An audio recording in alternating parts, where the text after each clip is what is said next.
Welcome to the Hey Chaplain podcast. My name is Jared Altick, and I'm a chaplain with the police department. Hey Chaplain is an officer wellness podcast produced for cops and covers topics like your career, your wellness, and law enforcement history and culture. On Hey Chaplain, you'll hear from dispatchers and federal agents, sheriffs and U.S. Marshals, as well as the occasional district court judge viewing a cop's testimony from the bench. From the LAPD to Scotland Yard, the guests on Hey Chaplain share their hard-earned wisdom so that police officers everywhere can survive and thrive.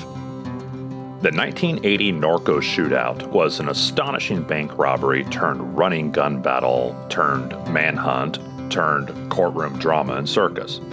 And like any critical incident, it had an effect on everyone involved. But throughout this story, I kept asking the same question.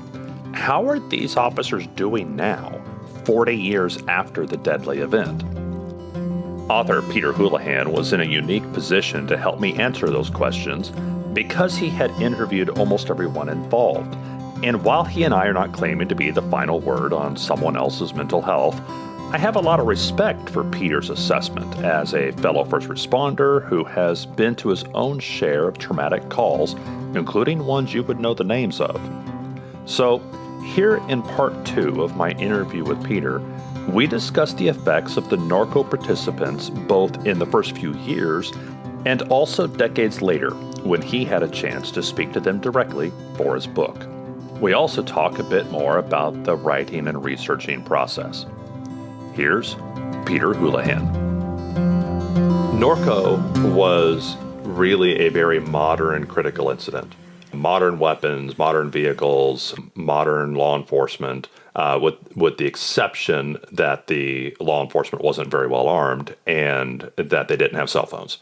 Other than that, it could have happened last year.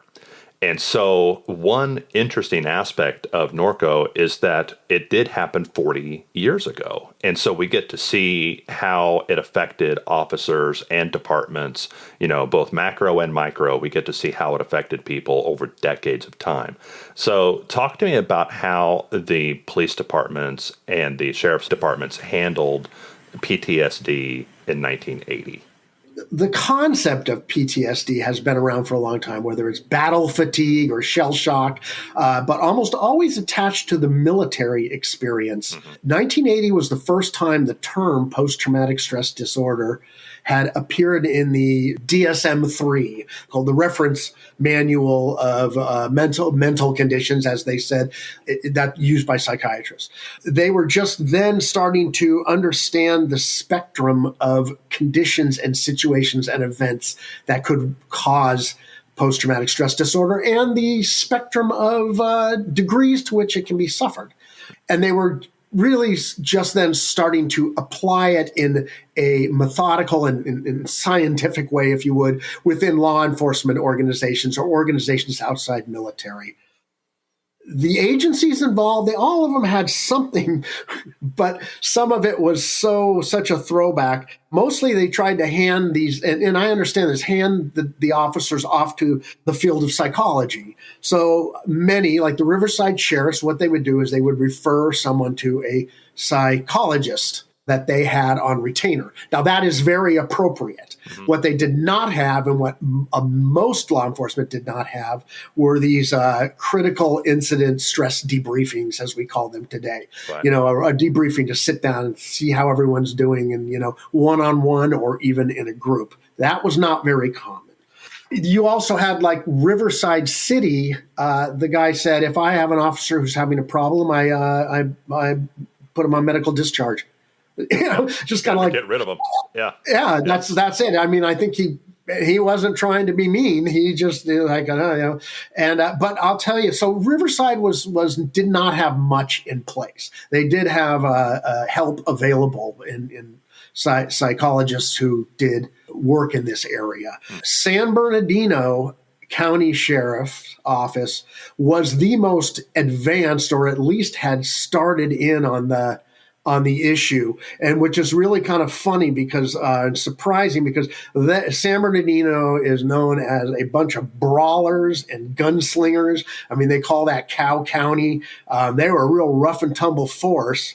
And then, like I said, they had Frank Bland as their sheriff, who was a compassionate guy, but he's Mr. Iwo Jima. Yeah, he's a real an old school guy. And he put a guy named Floyd Tidwell on the issue. And the reason was very pragmatic. They were having officers having heart attacks that were, going on disability where it couldn't show up. So this was impacting them on a very pragmatic level.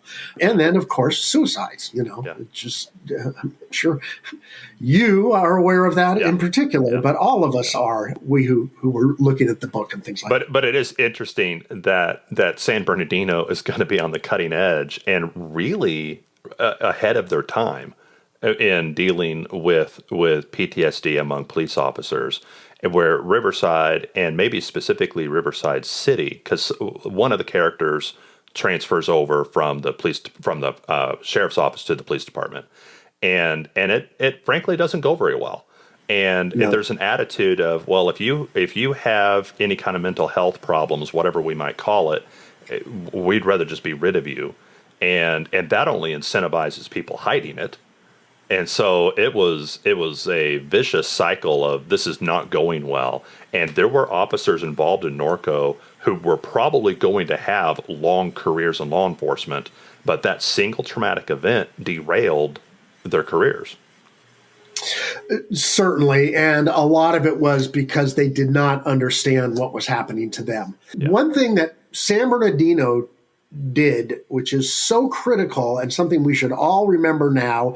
As you know, I'm involved with the fire department, and the EMS, so we see it as well, is make this stuff mandatory. Don't put it in the hands of the officer or the EMT to ask for help. If you have a critical incident, and this is what San Bernardino sheriffs did, is they called a critical incident stress debriefing.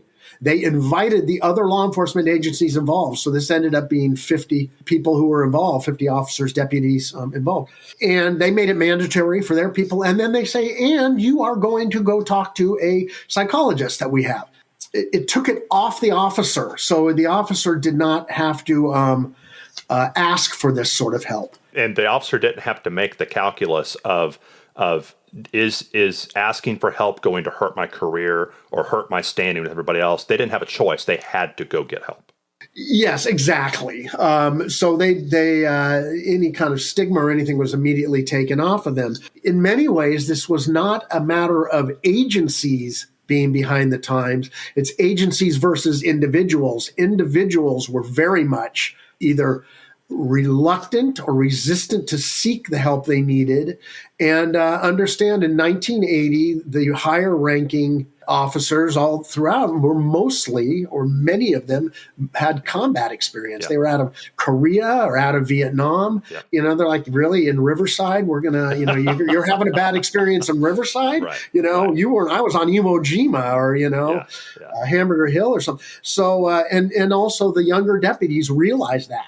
They were like, I'm going to go to that guy and I'm going to tell him I'm having a hard time because I had to shoot a suspect. They just weren't going to do it. And then the stigma. And it was very much, it was, if you seek help, you are showing weakness. Yeah. That was literally, so you could put in whatever policy you wanted, but if the attitude and the side, water cooler talk, or the, one guy said, if you ask for help, you are going to find yourself on the rubber gun squad pretty quickly, which means you're going to be riding a desk. Yeah, we're going to take you away from the part of the job you love, and we're going to communicate to you that you're not part of us anymore because you're no longer trustworthy. Yeah, there's a lot of negatives there that are going to prevent the average officer from asking for help. So and making it mandatory is something I think law enforcement understands and is critical for anyone who's making these decisions within their organization. Make it mandatory. That was the absolute game changer over in San Bernardino. Over time, the deputies and the officers involved had different types of experiences, and they dealt with it in different ways, and they had different sort of impact upon their lives and lasting in various degrees. Yeah. Most of them have come to some sort of understanding with the event itself. There was also an officer who was killed. And of course, that puts a whole nother element within the psychological experience of this. Many of them dropped out of law enforcement. One, they said he just can't get over Norco. He was going up and when he'd do traffic stops, he was carrying his shotgun up to the car. Others were just fell into depression or became oppositional or, hard to deal with on the force, and they were forced. Some were forced into medical retirement. All three officers who engaged in that firefight in front of the bank, two of them within 4 years were out of law enforcement, and then the last one, I think about 6 or 7, was also out of law enforcement, all due to the impact of Norco. Due to it. And they're tough, rough and tumble guys. These are not guys who are trying to game the system or anything like that. They struggle. Now, you were able to talk to several of these officers and other people involved 30 plus years later, almost 40 years later. How do you feel like they were doing? I mean, did most of them come to a place where they were at peace with it, even if it interrupted their career or changed their career? How do you feel most of them were doing?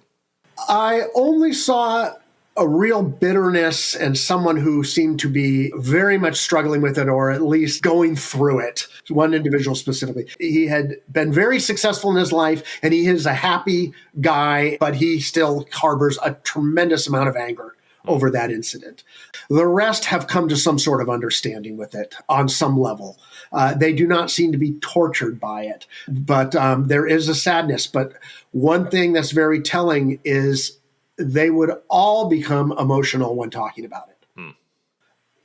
I found that most of the people intimately involved in this event had some good perspective on it. They dealt with their experiences differently. They all had different experiences, and they dealt with them differently, and they got different levels of help. 40 years later, most had moved on with their lives. But one thing that's very telling about Norco is there was very little bravado when they spoke about Norco. It was an emotional thing for all of them to relive it and to talk about it. And I was surprised at the number that freely volunteered how terrified they were at the time. When they speak about Norco, they speak about the sound of bullets hitting their vehicle, tearing through the engine compartment, coming through the dashboard, catching a fragment here, the terror of suddenly coming head to head with these weapons. That remains. Right. There is no doubt that remains within them, and Norco remains within them profoundly. But they most have come to some sort of understanding with it. What recommendations would you have? I mean, these individuals came through this, and you talked to them, let's say 35 years later. But what if somebody's only 5 years removed from a critical incident? Do you have any recommendations for how they can be healthier 20 or 30 years later? Yes, from what I saw, I have an opinion, but as we know, I'm not an expert or formally trained. Well, you're a first responder. And you have interviewed first responders who were 4 decades after a really serious critical incident. And so you have some insight. And so in your opinion, what kind of things can be done to be healthier long term? Yes, I do have some perspective on it from those things. So, I think that the responder involved needs to respect and honor what they're feeling. I know that sounds very new agey or whatever, but you just have to drop the stigma, and they need to reach out for help. And all of this sounds sort of canned and boilerplate. On the agency side, again, making things mandatory and keep an eye on your guys. Your reader may not know, but I'm 60 years old, so I am a senior citizen and have a sort of comes with a little bit of leadership with my EMTs at the volunteer fire department, which are a bunch of young guys, mostly women as well, female, male. You have to really keep an eye on them, watch your guys, and then you just say, hey, have your resources set up so there's somewhere they go. You don't just say, hey, you should talk to somebody. Yeah. You write the phone number on a piece of paper and you hand it to them and say, this person's going to be expecting your call. It may be you just need a conversation or two. It may be that you just need to get a perspective on one small element of your experience. Or it may be that you need to make some big changes to acknowledge it and to just see what you can do about it and, go from there, take some steps. That's excellent. Well, the book is called Norco 80. The author is Peter Houlahan, and I really was surprised by your book. I enjoyed it even more than I was expecting. Very well crafted. It is very compelling front to back, and I really appreciate the work that you put into it. 5 years of your life. I mean, you really put a lot of work into producing a great, I was going to say true crime book. I mean, I don't know if that's really the right genre or not, but it kind of gets put in that genre, but yeah. I hope I transcend that. This is not your normal thing. I mean, it's it's a look at a lot of different things. Now, that's not to say anything bad about the true crime world, but yeah. But it's one part action, one part trial drama, all kinds of interesting follow-up and insights. It's interesting even before the events. You do some background on kind of the religious, apocalyptic mindset of the individuals and why they were driven to think, well, I'm justified in shooting at the cops and robbing a bank because the world's about to end. And that I wasn't expecting that. It was just really good. I appreciated your book a ton. Well, oftentimes criminals and bank robbers have different motivations, than you would expect. The time and the place that this event took place is critical to understanding it. Yeah. I mean, 1980 is essentially the 1970s, and this is Southern California, Los Angeles, and the height of the born again evangelical Christian movement was really the hotbed was Orange County, California. Calvary Chapel was in there, and all different degrees of responsibility but one of it was the Book of Revelation, the end of the world, the rapture, and all that kind of thinking. There's also a tremendous amount of doomsday scenarios being bandied about in the 70s, population bombs and nuclear war and that kind. Yes, yeah, a lot of absolutely that. Nuclear war hanging over everything, mixed in with drug culture and hippie culture and everything else. It was quite the mix of everything coming together. It certainly was. Well, that was fantastic. Like I said, thank you for your book. I hope people go out and buy a copy and read it. It's really well done. The audio version is also really well done. I just hope that people go out and get themselves access to it. Chaplain, I appreciate that very much, and I thank you for having me on here. Absolutely. I appreciate Peter letting me put him on the spot about the long-term effects of the Norco Shootout on those police officers. Peter's a researcher, an author, and a first responder himself, and I'm only a chaplain, so we're not claiming to be the final authority on the psychological wellness of these folks. But we are both deeply concerned about first responder wellness generally speaking, and Peter has done more work than most to be well informed on how the Norco Shootout survivors have fared. As the years pass, our understanding of trauma and the lasting effects of critical incidences is going to improve. We're going to get better at debriefings and counseling and medical interventions. So if you're struggling with something, reach out and ask for help. There has never been a better time to actually be helped than right now. On the next episode of Hey Chaplain, we talk to J. Warner Wallace about cold case investigations. Well, I think a lot of these teams that come up that do this work, they are looking for quick hits, for quick resolution, because there is so much pressure financially from the agency. Do something. I mean, if you're working a case for a year and you haven't produced a suspect, there's a good chance they're going to tell you to move on. And so a lot of the first kind of things you look at are like, well, is there anything with new DNA technology we could just knock down quickly? Now, we just didn't happen to get lucky that way. I only have one case I ever solved with DNA. So these are cases where we didn't have witnesses. If we would have had a witness back in the day, it would have got solved back in the day.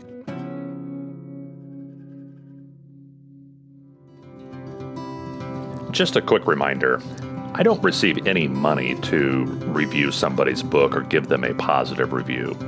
I've received emails from agents representing authors and other people selling products, and they want me to do an interview and promote their product, and I just flatly say no to all of those.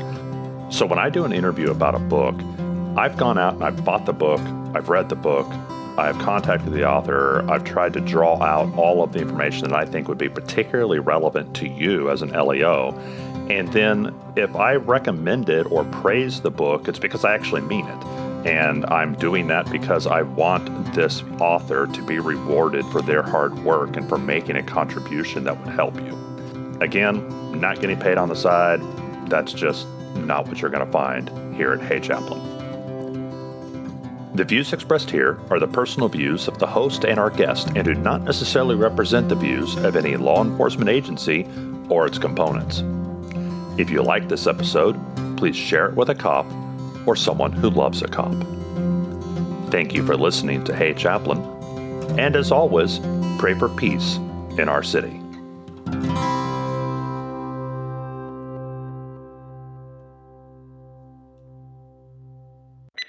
I liked in your book, too, as a religious person, I was reading this book, and I'm not of the particular stripe that the premillennial kind of apocalyptic kind of stuff. That's just not the type of church that I grew up in. End times, right? But one of the things I noticed that I appreciated is that several times the criminals would say Revelations with an S at the end. I know it's not. And you left that in because anybody who looks at it sees the book of Revelation, it doesn't have an S at the end. But no, I think but people do that. It's like a dialect thing, Yeah, I left it in when they were saying it, right? But I did it correctly, right? Otherwise, oh yeah, oh yes, okay. you did that perfectly. You did that perfectly, and I thought, wow, it's just one of those things, just like the clip versus magazine, or round versus bullet. I thought, wow, he's got them saying Revelations with an S, because I grew up with people who said it that way, and it's kind of I hate to say uneducated, but it's not a very careful or precise way of talking about a book of the Bible. And it's funny, a lot of people, they'll say, I'll ask, hey, what's your favorite book of the Bible? And they'll say Revelations with an S. And I'm like, yeah, you've told me a lot about yourself in one word. And some of these criminals were the same way. And so, no, that was really good. I like I said, I'm not trying to flatter you or anything. I found a book that I liked. And as I read it, I liked it more. And so I'm happy to promote it. My podcast is not monetized. I don't make any money from this at all. But I'm happy to give support, and I want to help out. And I hope it does help you. Yeah, thank you so much. I really do appreciate that.